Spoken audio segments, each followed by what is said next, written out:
Hoje, 2 de julho de 2024, 9h09 da manhã, presente eu presidindo os trabalhos, José Evandro Nogueira Lima Filho, desembargador Francisco Jaime Medeiros Neto, por plataforma eletrônica, e presente fisicamente o eminente desembargador Djalma Teixeira Benevides. Havendo o quórum regimental, declaro aberta a 22ª sessão ordinária desta 4ª Câmara de Direito Privado do Tribunal de Justiça do Estado do Ceará, cumprimentando já os eminentes pares, o doutor Procurador de Justiça, doutor João Eduardo Cortez, doutor Carlos Augusto, bom dia, defensor público, doutora Ana Cristina, defensora pública, doutora Maria Cristina de Aguiar, defensora pública, bom dia, advogadas e advogados aqui presentes e através do sistema Teams.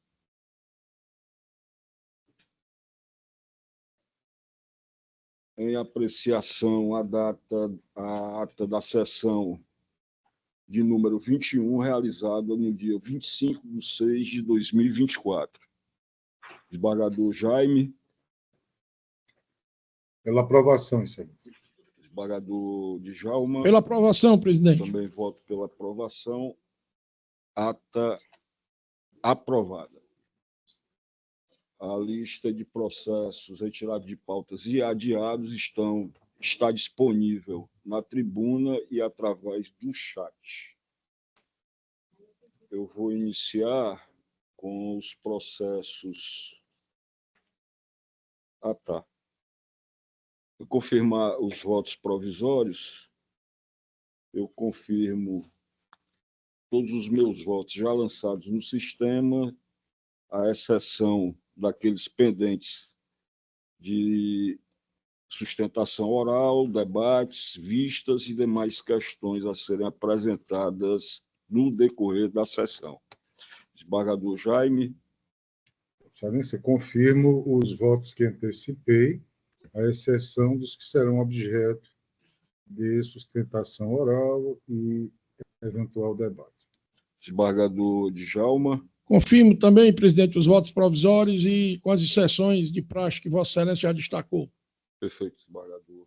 Eu vou dar início pelos processos de interesse da Defensoria, uma vez que nos honra receber 3 defensores aí, três integrantes de tão importante instituição. Obrigado. Vamos lá, doutora Maria.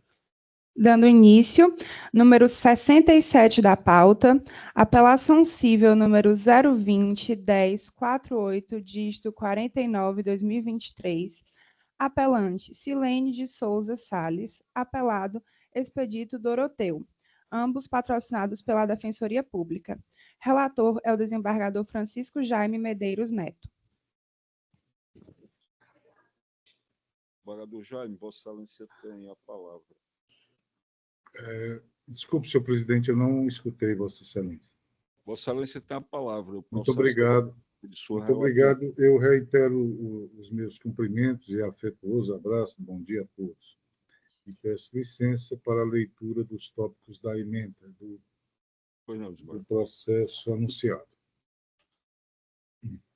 É ser disso que a posse é questão de fato, não de direito, sendo certo que, na ação possessória, não se discute propriedade, mas tão somente a posse, sendo necessária a comprovação dos requisitos elencados no artigo 561 do Código de Processo Civil. No caso, não comprovada a posse da autora sobre o imóvel descrito na inicial, ao contrário, demonstrada a posse do requerido, o réu acostou aos autos extenso e satisfatório arcabouço probatório de sua posse, notadamente documental. Além disso, as testemunhas do requerido foram elucidativas no sentido de que o réu é quem detém a posse do imóvel há décadas, tendo realizado, inclusive, benfeitorias úteis para melhorar o seu uso. Já as provas documentais acostadas pela autora são frágeis e as testemunhas por ela arroladas em nada contribuíram à comprovação de sua posse. No mais, poderia a autora ter se valido de provas outras, como comprovantes de pagamento de luz, água, fotografias, comprovantes de pagamentos de tributos, de compra de materiais de construção para eventual reforma, etc., de modo a comprovar sua posse, mas não o fez, tampouco, a confirmação de que houve algum ato violento ou ameaçador da posse perpetrada pelos réus. Ficou claro que o requerido é o verdadeiro possuidor do imóvel, segundo o artigo 1196 do Código Civil, merecendo a proteção possessória adequada, já que esta ação tem caráter dúplice. Recurso conhecido e desprovido, sentença mantida. Esse é o voto, Excelência, vos devolvo a palavra. Muito obrigado, desembargador Jaime. Eu ratifico o meu voto provisório para acompanhar na íntegra o eminente relator e pergunto ao desembargador Djalma Benevides como vota.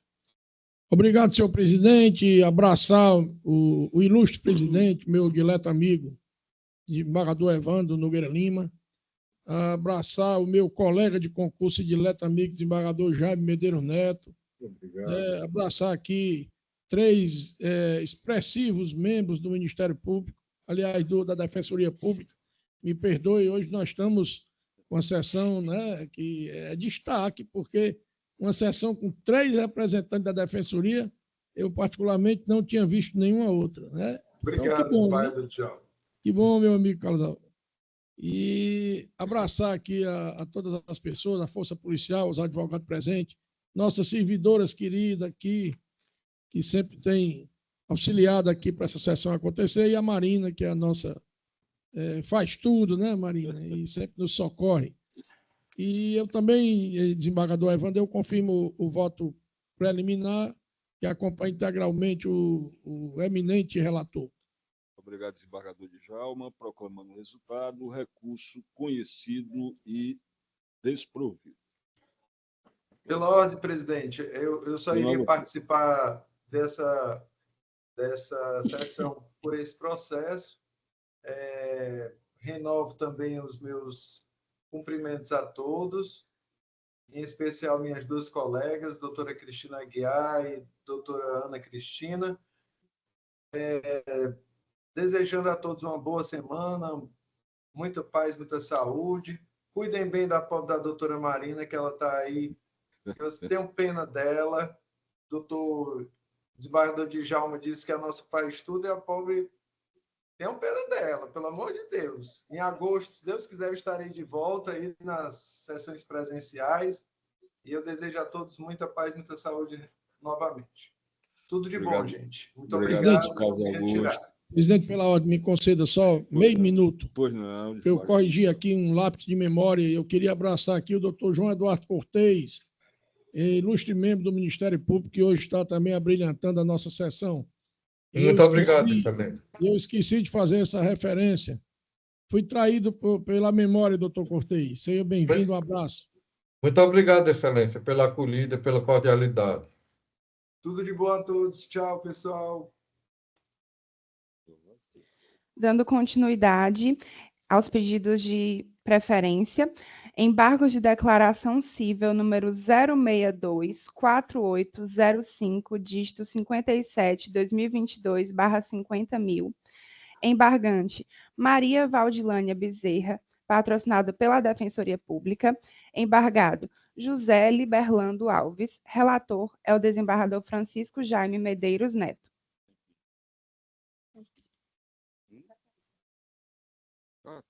Declaração. Desembargador Jaime, Vossa Excelência tem a palavra. Obrigado, Excelência. Peço licença para a leitura dos tópicos da emenda. Os embargos de declaração servem para reparar omissões, obscuridades e contradições no julgado, além de reconhecer matérias de ofício ou erro material consoante inteligência do artigo 1022 do Código de Processo Civil. É salutar registrar que, para que uma decisão seja contraditória, necessárias se fazem proposições inconciliáveis entre a sua fundamentação e o seu desfecho, o que absolutamente não é o caso dos autos. No contexto das razões deduzidas nos presentes aclaratórios com o aresto, constata-se que a parte embargante pretende reverter o entendimento adotado pelo órgão jurisdicional, o que não é apropriado pela via dos embargos de declaração. Com efeito, não há que se rediscutir a fundamentação do decisum com o fito de ver prevalecer ótica diversa da empreendida pelo órgão julgador. Pensar diferente é extrapolar a finalidade dos embargos de declaração e seus limites processuais, que não são palco para a parte simplesmente se insurgir contra o julgado e requerer sua alteração. Inclusive, é o que se absorve do anunciado sumular número 18 desse sodalício, que, assim diz, são indevidos embargos de declaração que têm por única finalidade o reexame da controvérsia jurídica já apreciada. Portanto, recurso conhecido e desprovido. Esse é o voto que ponho à apreciação dos meus pares. Excelência, vos devolvo a palavra. Obrigado, desembargador Jaime. Eu acompanhei Vossa Excelência na íntegra, através do voto provisório, aqui confirmado, e pergunto ao desembargador Djalma Benevides como voto. Confirmo o voto provisório, presidente, e acompanho integralmente o ilustre relator. Obrigado, desembargador Djalma. Proclamando o resultado, o recurso conhecido e desprovido. Vamos ao próximo. Senhor presidente, excelência, né? Pois não, doutora, a senhora. Bom dia, eu vim só para acompanhar esse processo, peço licença para me retirar. Agradeço a todos e um bom dia. Pois não, doutora, um bom dia para a senhora, é um prazer recebê-la. Eu é que agradeço. Tchau. Dando início aos pedidos de sustentação oral, com preferência aos advogados aqui presentes. Apelação civil número 0006770, dígito 20, 2011. Apelante, Banco Bradesco S.A., advogado solicitante, doutor Antônio Eduardo de Lima Machado Ferri. Apelado, Usimac Serviços, Usinagem e Fabricação Limitada. Relator é o desembargador Francisco Jaime Medeiros Neto. A parte apelante solicitou a sustentação oral. Por favor, Marina, qual é o número na pauta? Esse aqui, para mim, está com 79. Não estou lhe ouvindo. Pois não, desembargador. Vou repetir a numeração do processo. 0006770, dígito 20, 2011. Apelação civil.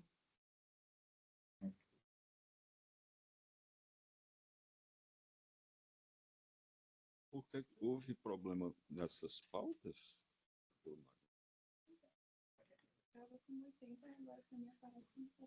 O meu está com 80. Está com 80? Está com 80, 79. O meu está 80 de pauta. Mas foi feito o pregão do processo, não há nenhum problema. Bom dia, doutor. Bom dia, excelências. Bom dia a Vossa todos. Excelência trata dos interesses do Banco Bradesco, do da Bradesco. parte apelante.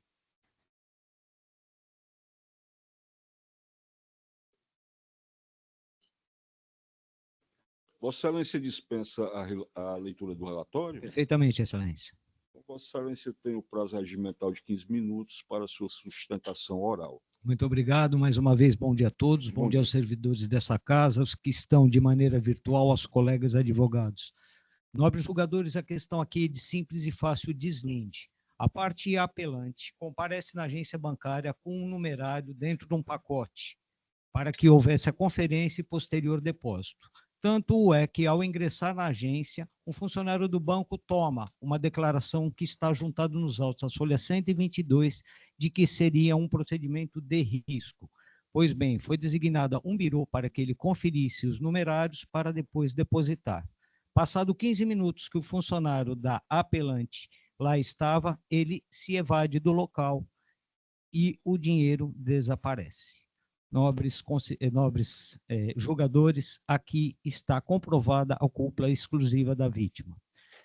Apenas por analogia, cá estou numa sustentação oral, um ambiente com câmera, um ambiente com segurança, e se deixasse meu celular e ele evadisse, ele extraviasse, não daria aso de eu cobrar ao Tribunal de Justiça esse cuidado objetivo na guarda daquilo que me pertence. Razão pela qual nos dá aso a solicitar a reforma da sentença monocrática, julgando totalmente procedente o recurso de apelação, pela culpa exclusiva da vítima. Satisfeito, presidente, nobres julgadores. Muito obrigado, doutor. Desembargador Jaime, devolvo-lhe a palavra. Obrigado, excelência. Cumprimentando o nobre advogado que ocupou a tribuna, peço licença para a leitura dos tópicos da emenda do julgado assim redigido. Cinge-se a controvérsia em analisar o acerto ou desacerto da sentença que julgou parcialmente procedente o pleito autoral e, por consequência, condenou o promovido ao pagamento de indenização por danos materiais em razão de furto ocorrido no interior da agência bancária. No caso, a partir da dinâmica dos fatos relatados, tem-se que o preposto das empresas autoras dirigiu-se à agência bancária, como de costume, para saquear a quantia de R$ 40.464. Oportunidade em que, na companhia de um funcionário do banco apelante, foi direcionado a uma sala reservada da agência para proceder com a contagem das cédulas em segurança. Considerando a vultosa quantia, retirou-se da sala para chamar o segurança das empresas apeladas, que aguardava do lado externo da agência, para ajudá-lo na conferência e transporte da quantia, deixando na sala reservada o dinheiro e o funcionário do banco. Entretanto, ao retornar à sala reservada com segurança, o dinheiro e o funcionário do banco não estavam mais no local. Ao verificar as filmagens de segurança, observou-se que, logo após a saída do office boy e do funcionário do banco da sala reservada, o sujeito ingressou no local e retirou a quantia que lá estava. Tratando-se de estabelecimento bancário, a responsabilidade civil por conduta criminosa que atinja seus clientes é pacífica na hipótese da ação ocorrer no interior da agência, artigo 14 do CDC, incidindo a teoria do risco-proveito, pelo qual a entidade que aufere lucro com a atividade deve internalizar os prejuízos que lhes são inerentes. Artigo 927, parágrafo 1 do Código Civil. Se o banco não adota procedimentos que proporcionem a segurança necessária ao consumidor, a falha na prestação do serviço, razão pela qual responde, independentemente da existência de culpa, pelos danos que esse desfeito causar ao cliente. Nesse sentido, o Superior Tribunal de Justiça editou a súmula número 479. As instituições financeiras respondem objetivamente pelos danos gerados por fortuito interno relativo a fraudes e delitos praticados por terceiros no âmbito de operações bancárias. A instituição financeira não nega a ocorrência dos fatos, buscando eximir-se da responsabilidade, alegando a culpa exclusiva do consumidor, ao deixar de adotar cautela mínima ao abandonar o dinheiro na sala de espera da agência bancária, bem como por proceder de forma atípica em relação à conduta adotada nos saques anteriores realizados. Contudo, percustando os autos, tenho que a argumentação vertida pelo apelante não revela-se suficiente para comprovar a culpa exclusiva do consumidor ou demonstrar a existência de fato impeditivo, modificativo ou extintivo do direito deste, não desincumbido-se de seu ônus probatório, Poderia o apelante ter exibido as gravações e imagens do interior da agência para embasar seus argumentos, ou, ainda, ter insistido na oitiva do funcionário do banco que estava presente na sala de segurança, acompanhando o preposto das apeladas, porém, voluntariamente, dispensou a oitiva da testemunha. No que se refere às referidas imagens, como consignado pelo juiz Acó, a prova foi considerada inservível, tendo em vista a baixa qualidade das imagens e incompatibilidade com o sistema de automação judicial SAGE, devendo-se destacar que, quando intimado o ora apelante para apresentar nova cópia das referidas imagens em arquivo digital compatível, este informou, abre aspas, que as tentativas de otimização das imagens apresentadas foram sem sucesso, uma vez que as gravações são bastante antigas, fecha aspas. Portanto, conforme se observou a partir da narrativa da dinâmica dos fatos, não obstante tenha o funcionário das apeladas ausentado-se momentaneamente da sala de segurança para pedir ajuda ao segurança da empresa apelada, não se poderia esperar que o dinheiro seria furtado dentro da sala exclusivamente reservada na agência para a conferência das células de forma segura, especialmente quando fora deixado com o preposto da empresa apelante no local. Dessa forma, vislumbra-se a ausência do dever de cuidado da instituição financeira ora apelante, que deveria oferecer segurança em seu estabelecimento, o que define a sua responsabilidade pelo risco da atividade econômica que oferece. Portanto, não havendo que falar em afastamento da condenação em danos morais. Recurso conhecido e desprovido, alterando-se ex officio a sentença no que diz respeito aos consectários legais, devendo incidir sobre a condenação em danos materiais, juros moratórios a partir do evento danoso em 1% ao mês e correção monetária pelo INPC a partir do efetivo prejuízo. Igualmente, alterando-se ex officio a base de incidência dos honorários de sucumbência, que deverão agora incidir em 10% sobre o valor atualizado da condenação, afastando-se o arbitramento equitativo, mantendo-se a distribuição na forma definida da origem, qual seja, metade a ser pago pelo banco apelante e metade a ser pago solidariamente pelas apeladas, ficando mantidos os demais termos. Esse é o voto, Excelência, que eu ponho ao crivo dos meus pares. E vos devolvo a palavra. Obrigado. Obrigado, desembargador Jaime. Eu aqui confirmo o meu voto provisório para acompanhar o judicioso voto do eminente relator e pergunto ao desembargador Djalma Benevides como voto. Eu fui juiz do Juizado Especial Cível do Centro, né? E esse processo representava a maioria das ações. Então, julguei muitas ações dessas. Mas queria dizer ao nosso relator que eu jamais pude fazer uma decisão tão perfeita. Então, reafirmo o voto provisório e acompanho integralmente o bem lançado voto do nosso relator, desembargador Jaime. Obrigado, desembargador Djalma. Proclamando, então, o resultado, recurso conhecido e desprovido. Muito obrigado, doutor. Obrigado, Excelências, excelente sessão. Bom Peço dia, licença professor. para me retirar. Dando continuidade aos pedidos de sustentação oral, número 1 da pauta, apelação cível número 0200-147, dígito 49/2023, apelante Antônio Alves da Silva, apelado Banco Itaú Consignado S.A., advogada solicitante, doutora Ramine Cordeiro Soares Siqueira, relator é o desembargador José Evandro Nogueira Lima Filho. A parte apelante solicitou a sustentação oral.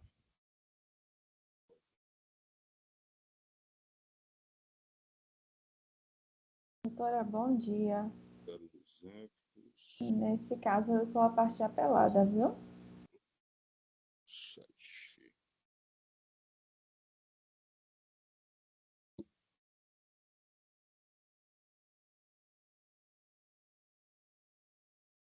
Doutora Ramine, representando os interesses da parte apelada.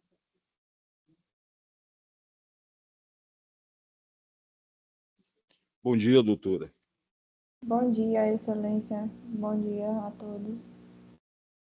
Vossa Excelência dispensa a leitura do relatório? Dispenso sim, Excelência.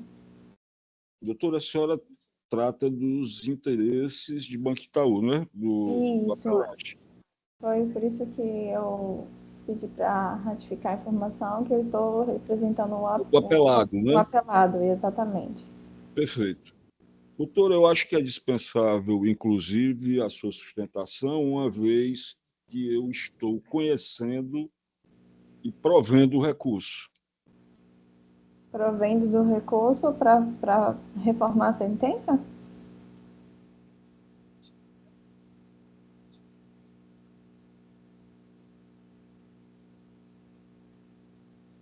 Retorno à origem para o processamento do feito.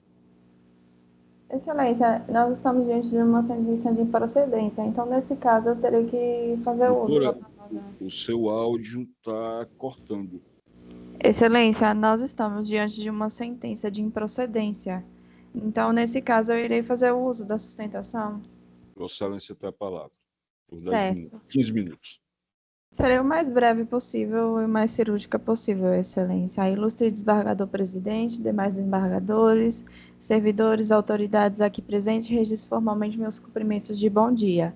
Nós estamos diante de um caso que é de bastante conhecimento dessa ilustre Câmara, onde a parte autora desconhece empréstimo consignado realizado em seu nome, mais especificadamente um empréstimo com final de numeração 748, registrado em seu nome, e sustenta que não teria firmado.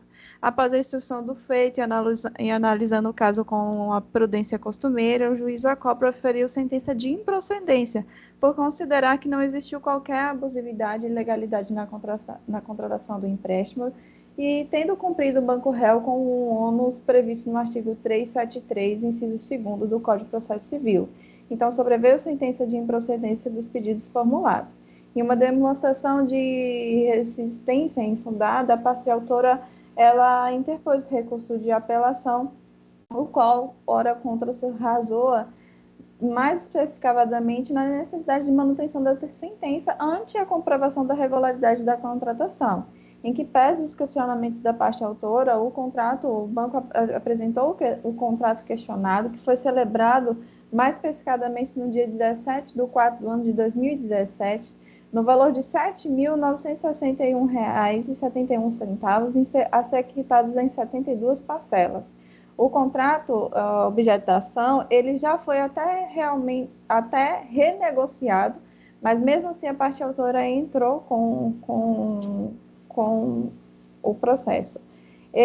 O banco demonstrou o envio do crédito através de TED, bem como juntou aos autos comprovantes de saque de ordem de pagamento, pois esse contrato ele foi pago mediante ordem de pagamento no Banco Itaú, onde a parte autora se fez presente pessoalmente, apresentando documento pessoal intransferível e assinando o comprovante de recebimento da quantia. Então, não é crível que a parte autora desconhecer o contrato realizado com este banco, sendo que houve em sua conta disponibilização do valor, saque do valor com comprovação, sendo certo que até hoje ele não foi devolvido pela via administrativa ou depósito judicial, bem como o referido contrato que ela discute desconhecer, ele foi objeto de nova renegociação. Ele foi renegociado novamente. Então, nesses termos, eu saliento que o contrato foi devidamente assinado e as assinaturas constantes no contrato são idênticas às assinaturas do instrumento de procuração. Ainda chama atenção que o fato que o documento apresentado no ato da contratação corresponde exatamente ao documento apresentado na peça vestibular. Também está cortando ainda. Desculpe, Excelência.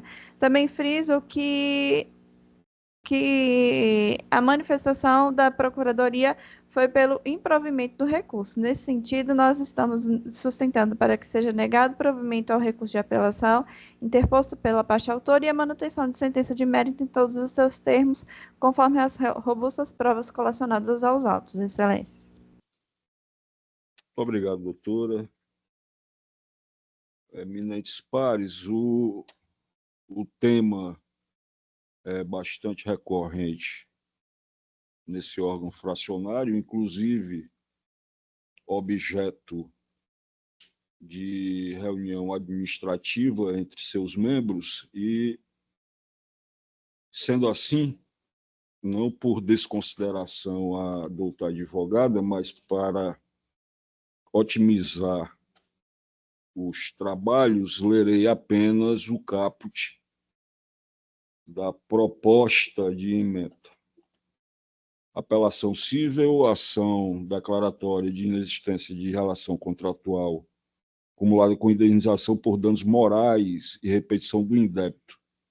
Empréstimo consignado, ausência de prova pericial, na modalidade grafotécnica, imprescindibilidade para aferir a autenticidade da assinatura aposta no contrato, cerceamento de defesa evidenciado, tema repetitivo 1061 do STJ, nulidade da sentença, recurso conhecido e provido com retorno dos autos à origem para o regular processamento. Pergunto ao desembargador Djalma Teixeira Benevides como vota. Presidente, eu já votei provisoriamente e acompanho o voto do eminente relator, principalmente porque o seu judicioso voto busca exatamente que se possa fazer a perícia grafotécnica e dirimir qualquer dúvida, né? Eu acho que o seu voto é bom para todas as partes, já que todo mundo quer que a verdade apareça. Então, acompanho integralmente o voto do relator. Obrigado, desembargador Djalma. Desembargador Jaime Medeiros, como vota? Pois não, excelência, cumprimentando a doutora Ramine por sua apresentação. Excelência, o tema foi objeto de exaustivo debate por parte, né, dos membros desse colegiado, de forma que ficou bastante sedimentado o entendimento, né, no sentido de que seja promovida a prova nos termos do entendimento, inclusive do Superior Tribunal de Justiça, para casos dessa espécie. Então, eu acompanho com muita satisfação o voto do eminente relator. Muito obrigado, desembargador Jaime. Proclamando o resultado, o recurso conhecido e provido. Obrigado, doutor. Excelência, peço licença para me retirar e desejo um bom final de sessão. Muito obrigada. Tchau, tchau. Obrigado, doutora. Vamos lá? Eu peço perdão, acho que eu estava na objeção de trabalho. Eu queria fiz um pedido de sustentação oral de um processo. Doutora Vanessa? Exato. Pronto, é o próximo. Desculpa, perdão. Tranquilo. Vamos lá. Doutora, já pode, inclusive, colocar aqui. Dando continuidade, mais um pedido de sustentação oral com a advogada aqui presente, número 19 da pauta, apelação cível número 0009675, dígito 51/2013, apelante Maria de Fátima Holanda Rebonato, advogada solicitante doutora Vanessa Batista Oliveira, apelado Francisco Policarpo Pinheiro Sales, relator é o desembargador José Evandro Nogueira Lima Filho. A parte apelante solicitou a sustentação oral.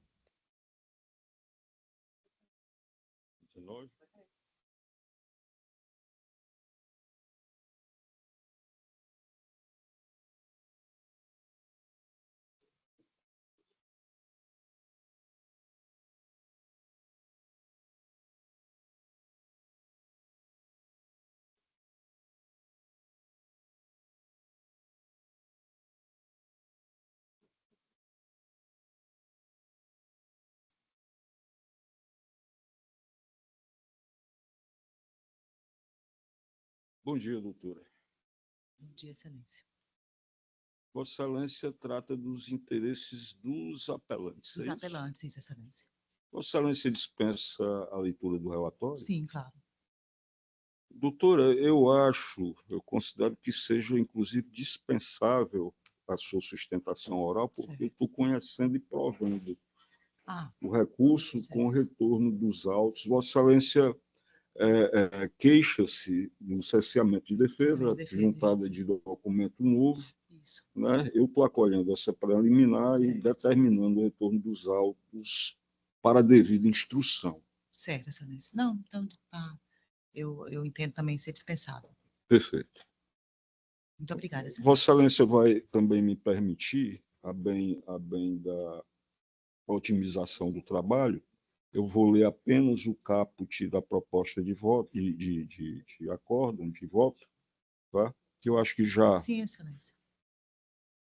A apelação cível, ação de reintegração de posse, sentença de improcedência, insurgência do autor, preliminar de cesseamento de defesa configurado, juntada de documento novo, sem a abertura de prazo para a manifestação da parte contrária, ofensa ao contraditório e a ampla defesa, erro improcedendo, sentença cassada, recurso conhecido e provido.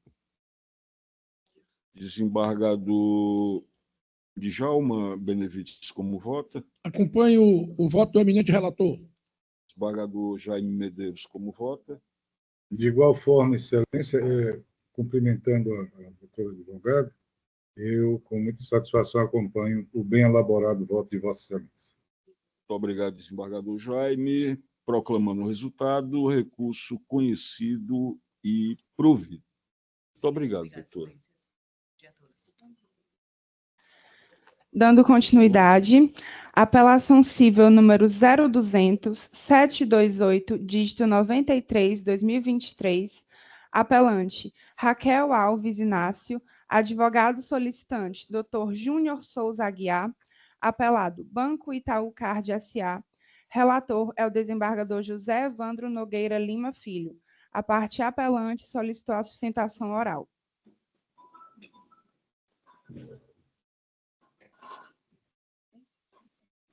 Bom dia, Excelência. Bom dia, doutor. Só um minutinho, por gentileza.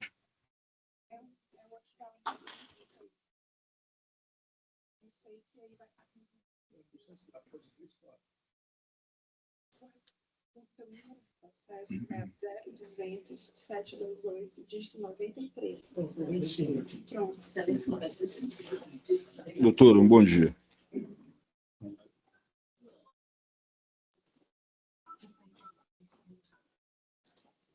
Doutor Augusto Bezerra, é isso? Isso, Excelência. Bom dia, doutor. Vossa Excelência trata dos interesses de quem, doutor? Consta aqui o nome do Dr. Júnior, mas meu nome está na procuração, nos autos, e aí não poderá sustentar, e eu irei fazer a sustentação dos desembargadores assim permitido. Vossa Excelência trata dos interesses de quem? Do apelante ou do apelado?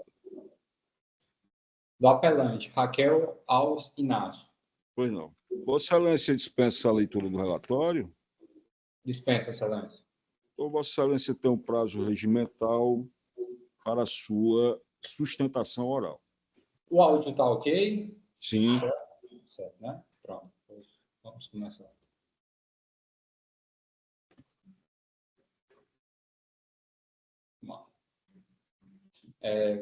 Como aqui trazido, é uma ação de revisional de contrato, com pedido de indenização, processo da Raquel Alves.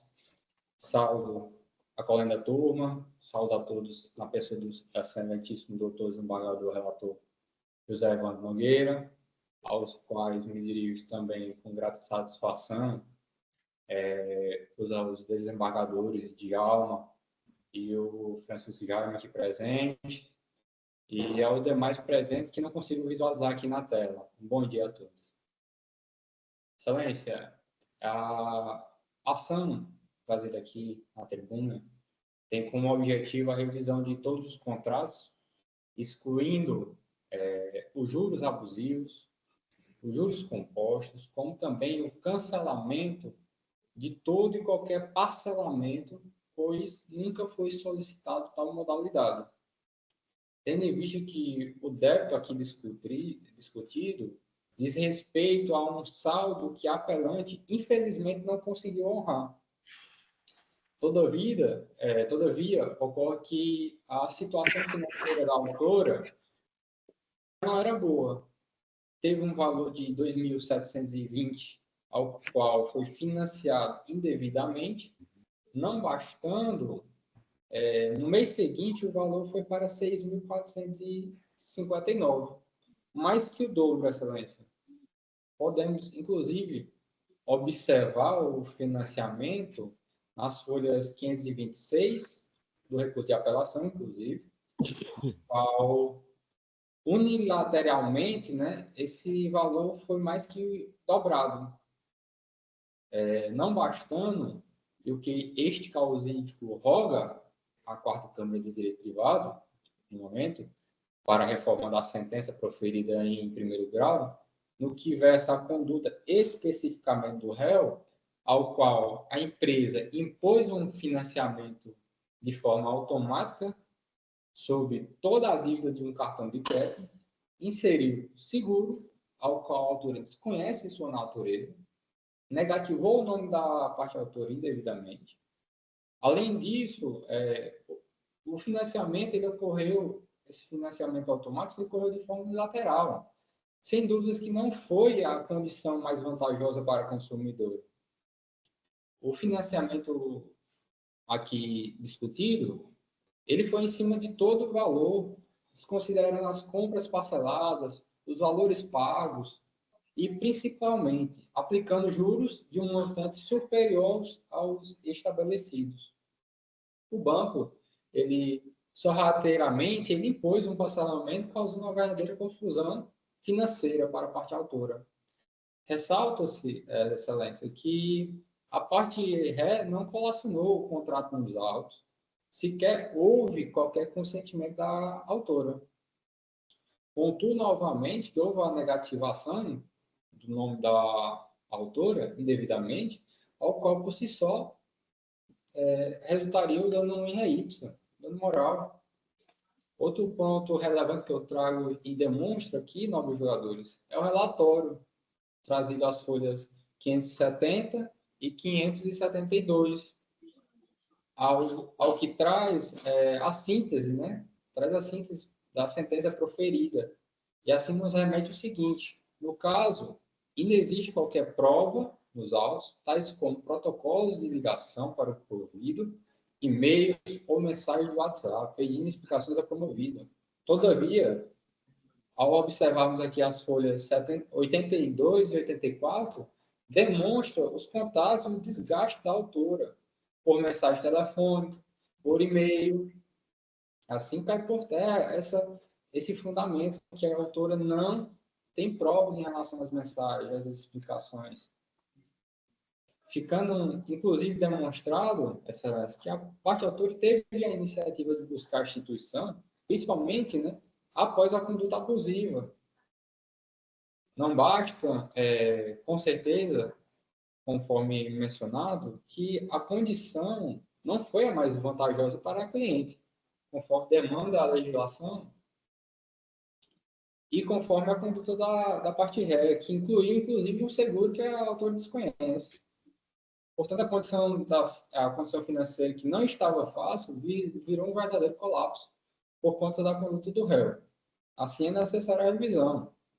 Trago aqui também, pontuo, os honorários sucumbenciais da sentença, que merece reforma, né? No qual foi estabelecido os honorários sucumbenciais de forma recíproca, condenando a parte autora, a parte ré, no qual é totalmente contraditório, pois este causídico demonstrou em todos os autos que quem deu causa foi a parte ré. A base legal que eu trago aqui para Vossas Excelências, e que se enquadra perfeitamente no caso, em relação ao artigo 1º e o 2º da resolução 4.559, conforme mencionado, não há nos autos qualquer contrato que comprove o alegado pelo réu, sem nenhum consentimento ou informação. O réu simplesmente impôs um financiamento automático. Concluindo, Excelência, aqui, senhores, está que todos os contratos, né, sejam revisados, assim, excluindo os juros abusivos, os juros compostos, como também o cancelamento de todo e qualquer parcelamento, pois não foi solicitado, tal modalidade, que seja condenado em relação a danos morais, em virtude da negativação, além da imposição de financiamento e inserção, né, da questão do seguro, que não foi autorizado pela autora. E que as demais provas confirmam a tese aqui defendida, razão pelo qual este causídio requer a procedência do recurso. Desta forma, Excelência, encerro minha defesa e aguardo o provimento deste recurso. Bom dia a todos. Obrigado, doutor. Passo a leitura da proposta de voto. Trata-se de apelação civil interposta por Raquel Alves Inácio, em razão da sentença proferida pelo meritíssimo juiz de direito da primeira vara civil da comarca de Crato, que, nos autos da ação revisional de contrato, cumulado com indenização por danos materiais e morais e pedido de tutela antecipada, proposta em desfavor do Banco Itaú S.A., julgou parcialmente procedente os pleitos autorais. É disso que, em 26 de janeiro de 2017, o Banco Central divulgou a Resolução 4.549, alterando as normas de utilização do aval rotativo dos cartões de crédito. Referido regulamento estabeleceu que o saldo devedor da fatura poderia ser cobrado como crédito rotativo até o vencimento do boleto do mês subsequente, a partir de quando caberia à instituição financeira a divisão do valor com condições mais vantajosas ao cliente. No caso concreto, mostra-se que a recorrente realizou pagamentos não integrais de forma subsequente, referente às faturas com vencimentos em 1/10 de 2022 e 1/11 de 2022, trazendo esta última esclarecimentos quanto ao financiamento da dívida, atraindo a incidência da resolução acima mencionada. Para além da disposição do Banco Central, o próprio contrato firmado entre as partes litigantes, além dos canais de informação da parte promovida, prevê o parcelamento em caso de pagamento parcial do débito, bem como a incidência dos encargos aplicáveis, levando-se à conclusão de que não houve malferimento ao direito à informação. Desse modo, a realização de pagamento a menor, aliada às informações expressas sobre a possibilidade de fragmentação do saldo devedor, implicam o reconhecimento de adesão, mesmo que tácita, ao parcelamento automático. No mais, evidencia-se que, quando a parte promovente entrou em contato com o apelado, a fim de questionar a sua conduta, houve o imediato cancelamento da medida antes mesmo do ingresso da ação, situação ratificada pelo ato jurisdicional guerreado. No todo, afasta-se a alegação de conduta ilícita do agente financeiro e, consequentemente, a pretensão indenizatória. Desta forma, conheço do recurso, mas pelo seu desprovimento com a manutenção integral da sentença. Como voto, pergunto ao eminente desembargador Djalma Benevides como voto. Eu reafirmo o voto provisório, presidente, e acompanho integralmente o seu relatório e o seu voto. Obrigado, desembargador Djalma. Desembargador Jaime Medeiros, como voto. Obrigado, Excelência. Inicialmente, cumprimentar o doutor Augusto Bezerra, né, pela sua postura combativa. Excelência, eu acompanho integralmente o bem lançado voto de Vossa Excelência. Obrigado, desembargador Djalma. Proclamando o resultado, recurso conhecido e desprovido. Muito obrigado, doutor. Obrigado a todos. Tenham um bom dia. Bom dia. Não temos pedido de vista, né? Aí agora, o desembargador Djalma pediu para fazer entrega do processo, quem quer comentar a respeito. Perfeito. Perfeito. Tá em pauta? Tá, tem pauta. Pois não. Encerrados os pedidos de sustentação oral, irei apregoar um processo a pedido do relator. É a apelação civil número 068-8889, dígito 36-2000. Relator é o desembargador Djalma Teixeira Benavides. Presidente, pela ordem, esse processo tem um pedido de sobrestamento apresentado, né? Em razão do tema repetitivo 1212. E eu queria que a gente colocasse em votação se, em relação a esse tema e nos processos de igual, os processos análogos, se nós iremos suspender ou não iremos. Né? Se decidir que não iremos, a gente apresenta o voto e continua.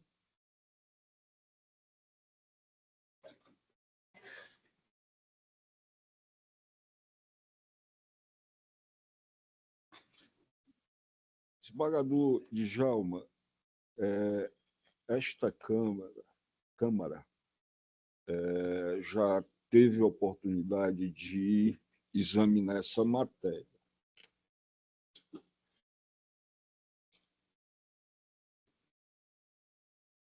Houve o sobrestamento? Não.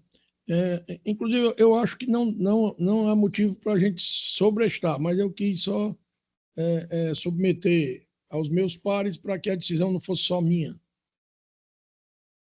Eu sou pelo não sobrestamento, senhor desembargador. Porque não há determinação de suspensão nacional dos processos pendentes, individuais ou coletivos, né?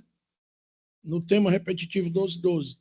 Mas, para que a decisão não fosse só minha, eu apenas decidi submeter aos meus pares para que fosse uma decisão colegiada. Eu não vejo por quê. Se não foi objeto de determinação de sobrestamento, eu não vejo por que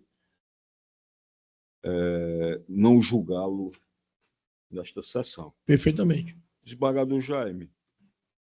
Acompanho o entendimento de Vossa Excelência, não havendo o pedido expresso, né, de sobrestamento, não vejo por que não submetê-lo a julgamento. Pois não, desembargador. Ok, então, como eu já também antecipei, esse era o meu entendimento, mas eu queria ouvir os meus pares. Então, o nosso entendimento é unânime e nós, então, passaremos a ler a ementa desse voto. Não há pedido de sustentação oral, não? Não, né, Marina? Então, vamos... presidente, então eu posso ler a ementa? Pois não, desembargador. Então, a ementa do processo que já foi anunciado pela nossa secretária da Câmara. Apelação civil, cooperativa de trabalho médico, Unimed, admissão de novos especialistas, negativa de adesão, possibilidade, ingresso limitado à capacidade técnica de prestação dos serviços, conforme os ditames do regimento interno e estatuto da cooperativa, ausência de arbitrariedade e discriminação, impossibilidade de emissão de juízo de valor pelo Poder Judiciário sobre o mérito da deliberação estatutária, pelo viés da impossibilidade técnica, sob pena de ofensa aos princípios constitucionais, da não intervenção estatal na autonomia deliberativa das cooperativas e da isonomia. Recurso conhecido, desprovido, sentença mantida. É assim como voto, senhor presidente. Pois não, desembargador Djalma. Desembargador Jaime Medeiros, como voto? Acompanho o relator, Samuel. Obrigado, desembargador Jaime. Como eu já havia falado, desembargador Djalma, esta Câmara já tinha tido a oportunidade de examinar essa matéria, né? Inclusive, fui relator de um deles e mantendo a coerência tanto do julgamento da Câmara anteriores como o meu ponto de vista sobre o tema, eu acompanho na íntegra o bem lançado voto de Vossa Excelência e proclamo o resultado. Recurso conhecido e desprovido. Sentença mantida.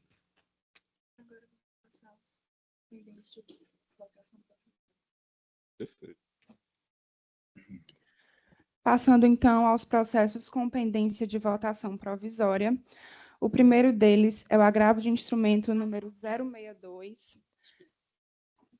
062-3648, dígito 78/2024, de relatoria do desembargador Djalma Teixeira Benavides, com pendência de votação provisória do desembargador Francisco Jaime Medeiros Neto. Repetindo a numeração do processo, agravo de instrumento número 062-3648, dígito 78/2024. Geraldo Gonçalves da Silva, Luciana Canito, Austragésilo de Amorim. Pois não, desembargador Jaime. Obrigado, Excelência. Excelência, na votação do processo anterior, Vossa Excelência disse que, para manter a coerência, muito bem. Nós estamos aqui diante de um julgado do desembargador Djalma, onde eu reconheço que há um remansoso entendimento nesse sentido de que naqueles despachos onde o magistrado posterga a análise da tutela antecipada para após o contraditório, seria, portanto, um despacho sem carga decisória e, portanto, não haveria cabimento de nenhum recurso contra esse tipo de decisão. Entretanto, Excelência, eu já venho há algum tempo me manifestando no sentido de que esse tipo de despacho, esse tipo de decisão, se constitui numa verdadeira negativa de prestação jurisdicional. Tanto é que é admissível a mitigação, né, desse tema a compor, né, a possibilidade de ataque através do recurso de agravo de instrumento. Eu me refiro aqui, por exemplo, a um julgado meu recente, agora do dia 28 de maio passado, no processo 063-84-84, dígito 90, 2023, onde peço permissão para a leitura só da parte do caput da emenda, não vou ler os tópicos, diz o seguinte: direito processual civil, agravo interno contra decisão monocrática proferida em sede de agravo de instrumento, tutela antecipada, postergação da análise para momento posterior, ausência de justificativa concreta, ofensa ao primado da motivação das decisões judiciais, artigo 93(9) da Constituição Federal, artigo 489, parágrafo 1º, inciso 3º do CPC, nulidade absoluta, reconhecimento ex officio, análise direta da pretensão liminar, impossibilidade. Então, nós entendemos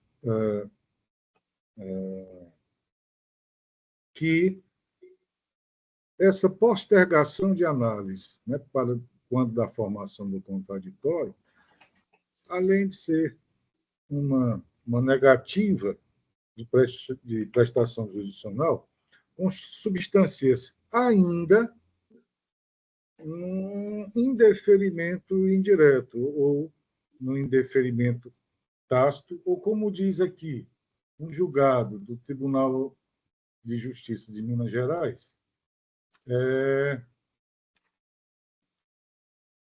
a decisão que posterga a análise da tutela antecipada requerida liminarmente e inaudita altera par equivale a uma negativa de prestação jurisdicional, podendo também ser interpretada como um indeferimento tácito, já que, por hora, a pretensão não foi alcançada.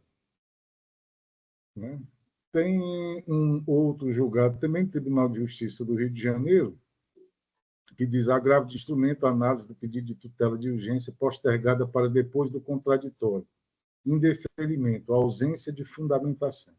Cuida-se de agravo de instrumento interposto contra a decisão que postergou a análise da tutela de urgência para depois do contraditório. A doutrina e jurisprudência vem entendendo que a postergação da análise do pedido de tutela de urgência equivale ao indeferimento da liminar para fins de interposição de agravo de instrumento. O provimento jurisdicional recorrido encontra-se desprovido de motivação, o que resulta em violação ao direito à ampla defesa constitucionalmente assegurado. Precedentes do Superior Tribunal de Justiça. O julgador postergou a análise da tutela de urgência sem especificar os fundamentos fáticos que o levaram àquele entendimento, ao contrário do disposto no artigo 298 do CPC. Os atos judiciais de conteúdo decisório devem ser motivados consoante estabelece o artigo 489, parágrafo 1 do CPC e artigo 93, 10 da Constituição Federal. Então, Excelência, eu já adiantando o meu entendimento, inclusive para manter a coerência com o que eu havia decidido anteriormente, eu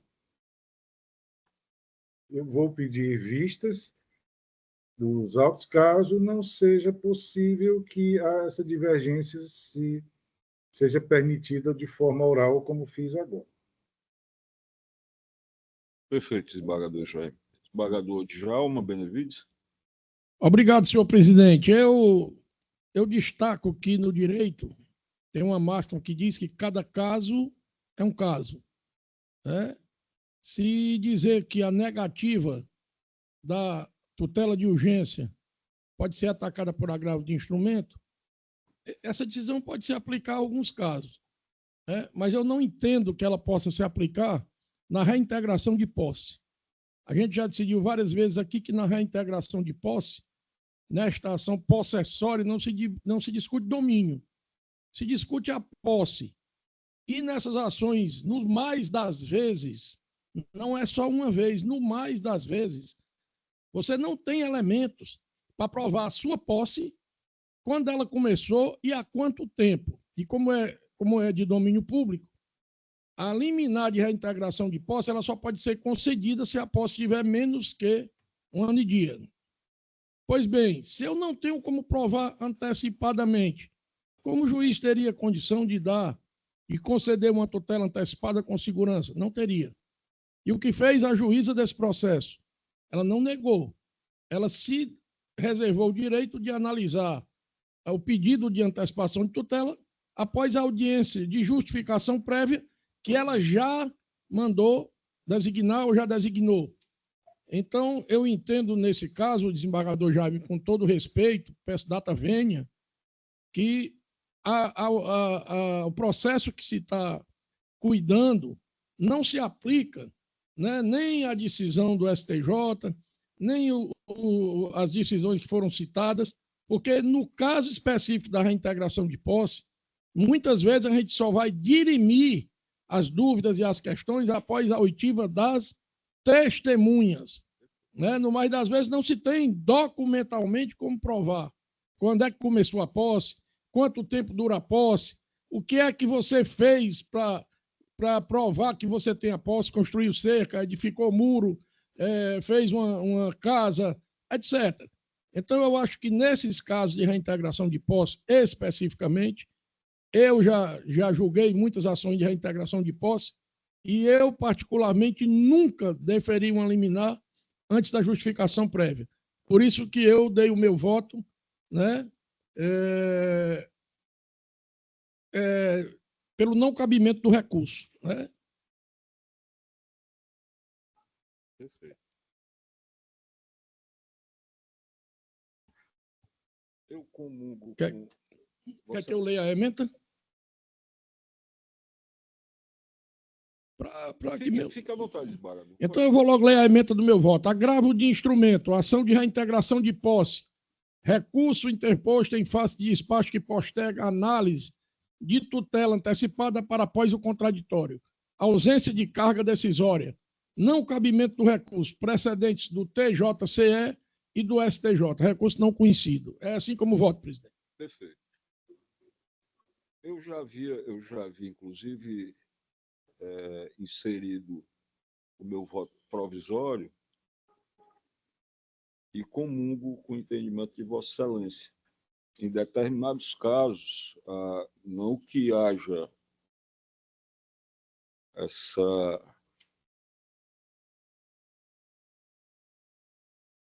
ausência de prestação jurisdicional, né? Mas, dada a escassez daquela prova apta, o início de prova apta a justificar ou a fundamentar um pedido de tutela antecipada, até por cautela, deve, não só pode, mas deve o magistrado ouvir a parte contrária, formar o contraditório, né? Principalmente em homenagem ao CPC de 15, né? Que mais do que qualquer outro código de processo homenageia esse princípio, né? Do contraditório. Qualquer documento, qualquer petição, qualquer manifestação feita nos autos, há necessidade de instaurar-se o contraditório. Desembargador Jaime. Excelência, então eu né, com muita percussiência, as observações do eminente relator, sempre cuidadoso, né, com seus processos, observação essa que reitero e que disse a ele logo da sua incursão no tribunal, que o desembargador Djalma já chegou, né, trazendo eficiência, trazendo conhecimento, trazendo dedicação, apesar dos problemas pessoais que enfrentava, né, sempre se mostrou muito acurado na análise dos seus processos.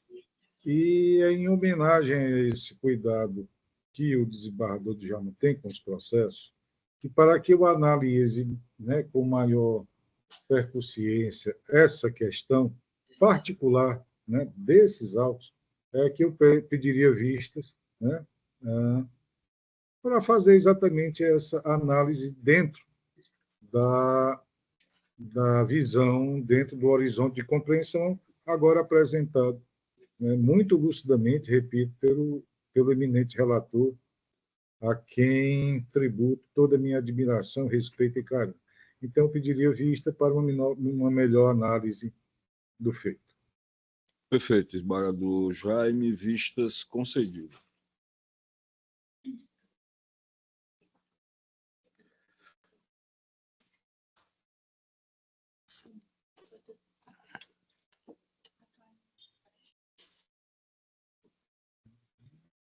É o próximo.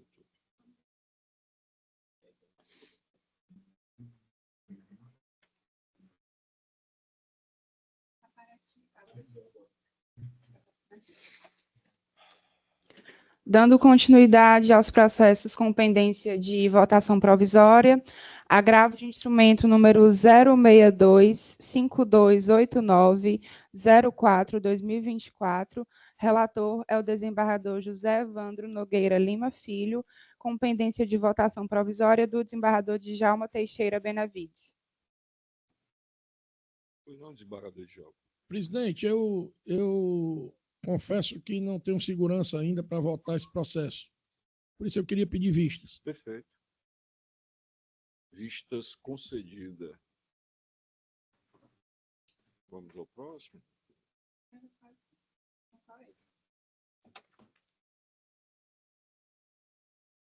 Mais alguma coisa?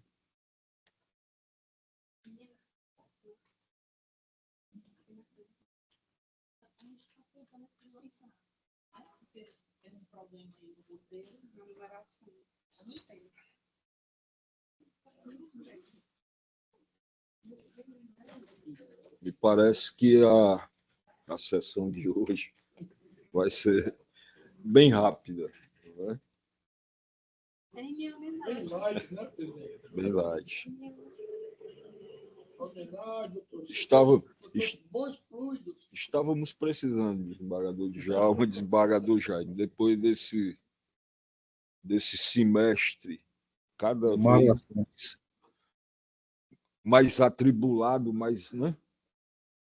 Mais movimentado, passado nesse período de inspeção também, que, de certa forma, nos causou, pela responsabilidade dos serviços, né? Nós temos a obrigação de apresentar à sociedade, nos causou certa tensão, né?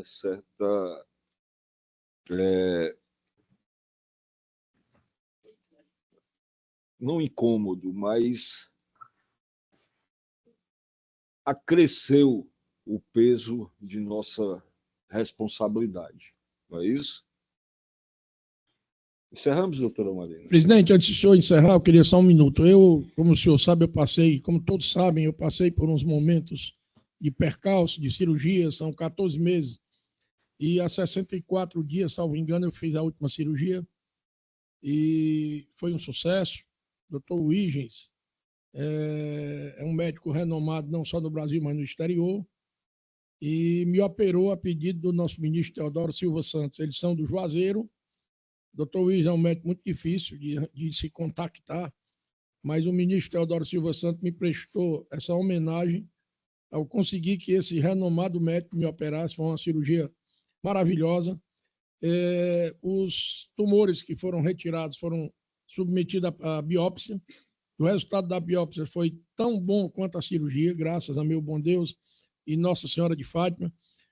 Mas procurando meu oncologista, ele disse: olha, você fez 8 quimioterapias e os 5 são 12.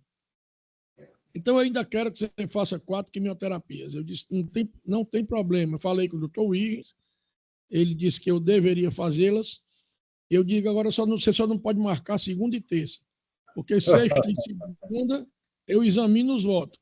E terça eu não quero prejudicar as sessões, não pelo meu trabalho, mas o trabalho dos colegas, que eu sei que é um trabalho hercúleo, né? E a minha falta vai prejudicar o trabalho dos colegas. Então, eu quero tranquilizar aqui a Marina e ao presidente e a todos os colegas que, apesar da quimioterapia, eu continuarei trabalhando normalmente e fazendo as nossas sessões. Mas amanhã eu deverei fazer uma primeira dose e aí serão 4 sessões. E a partir daí o médico disse: eu quero lhe ver depois a cada 3 meses, depois de 1 ano a cada 6 meses, e depois do 3º ano, de ano em ano. Eu disse: meu doutor, 1 ano é muito longo, por que nós não ficamos mesmo nos 6 meses, né? Qual o problema de se renovar exame a 6 meses? Não vejo nenhum problema. Então, só comunicando aqui ao nosso presidente e deixando tranquilo de que, apesar desse percalço, né? Mas eu acho que a gente tem que agradecer a Deus. Primeiro, por eu ter descoberto o que eu tinha. Segundo, por ter cura. Segundo, por Deus e Nossa Senhora ter me curado. E segundo, por eu poder pagar esse bendito plano da Unimed, que também vai cobrir essas quimioterapias. Bendito, abençoado. Obrigado, presidente. Perfeito, desembargador Djalma. Eu desejo-lhe, o senhor sabe que de coração, obrigado, não é, como seu amigo. Muito obrigado. Né, sucesso nesse tratamento que já tem obtido com a graça de Deus. Eu não ia nem tocar nesse assunto, mas essa toga nos impõe alguns sacrifícios. E desde quinta-feira minha esposa está internada. Puxa né, vida. e eu não tive como faltar os compromissos que assumi para a sessão de hoje, né? Mas vai dar tudo certo. Amém. E vamos em frente. Agradeço. Desembargador Jaime. Excelência, só parabenizar a Vossa Excelência mais uma vez pela condução elegante desses trabalhos, né? Desejar ao desembargador Djalma, né, que ele permaneça gozando de boa saúde, porque quem olha para o desembargador Djalma e quem o acompanha há algum tempo, né, pode constatar que com ele está ocorrendo um fenômeno. Ele está ficando cada vez mais jovem, cada vez mais corado, né? E cada vez mais carinhoso com os amigos. Obrigado, Jaime. Né? Então, desejo todo sucesso. Nós passamos, né, por este percalço, tivemos, inclusive, concomitantemente, esses problemas muito semelhantes, né, onde eu também tive que me submeter a uma cirurgia para a retirada de um nódulo maligno. E graças a Deus, né, graças ao meu bom Deus, né, que tanto me fez descobrir como tratou, existe 99,9% de chance de não necessitar de nenhum tipo de tratamento. E com relação à vossa esposa, desembargador Evandro, né, eu lhe asseguro que hoje mesmo estará nas nossas orações para um pleno restabelecimento. Agradeço a todos. Desembargador Evandro, eu também, primeiro dizer que eu também vou pedir a Nossa Senhora, que eu tenho aperreado muito Nossa Senhora e a Deus, mas vou pedir também pela sua esposa, que eu conheço, e que ela tenha uma plena recuperação. E dizer que um amigo meu disse, rapaz, seu cabelo está nascendo preto. Eu disse, quem nasce branco é cabelo de filho de urubu, rapaz. Nascer é preto mesmo. Doutor... Pois bem. Então, só complementando, né, tributar meu abraço à doutora Ana Cristina, ao doutor João Eduardo, e parabenizar a Marina, que se tem mostrado cada vez mais eficiente, né, e com certeza, né, o aprendizado já deixará de ser aprendizado, né, para ser uma expertise, de forma a se multiplicar o seu conhecimento aos que por aqui chegarem. Meu cordial abraço a todos. Obrigado, Celso. Obrigado, desembargador Jaime. Obrigado. Doutor Eduardo Cortez, alguma manifestação? Excelência, o sacrifício da toga existe, mas pode ser interpretado também como sacro ofício, ou seja, como um sacerdócio, né?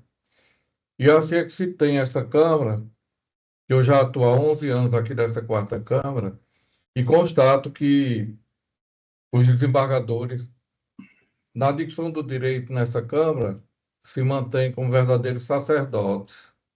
Agora, com relação a essas injunções de Brasília, no âmbito administrativo, eu acho que beira quase a